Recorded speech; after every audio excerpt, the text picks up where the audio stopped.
Shalom, selamat pagi. Renungan pagi Sabda Bina Umat, Kamis 6 Oktober 2022. Firman Tuhan pagi ini terambil dari Kolose 3 ayat 12 sampai 14. Demikian firman Tuhan. Karena itu, sebagai orang-orang pilihan Allah yang dikuduskan dan dikasihinya, kenakanlah belas kasihan, kemurahan, kerendahan hati, kelemah lembutan, dan kesabaran.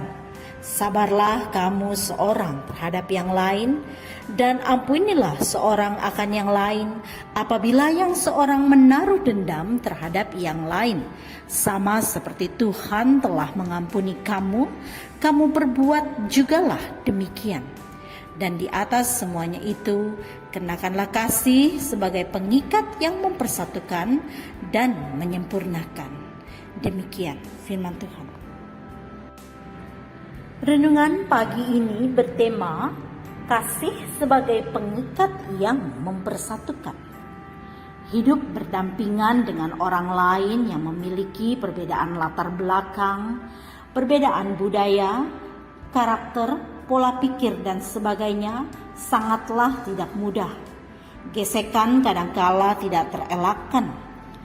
Berharap agar bisa hidup harmonis, tidak ada perselisihan atau konflik apapun, namun keinginan itu nampaknya sulit. Dalam hidup yang penting bukan apa yang terjadi, melainkan bagaimana menanggapi apa yang terjadi. Bagaimana caranya? Firman Tuhan pagi ini memberi kita petunjuk.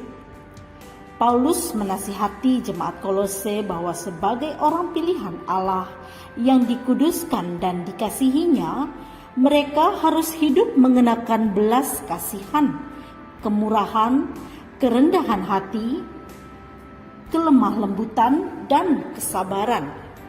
Ditambahkannya juga bahwa di atas semuanya, kasih sangat penting sebagai pengikat yang mempersatukan dan menyempurnakan. Mengapa kasih menjadi penting di atas semuanya? Karena Paulus menyadari semua orang membutuhkan kasih yang tulus dan murni dari Kristus. Kasih yang rela berkorban, yang tidak hanya mementingkan dirinya sendiri.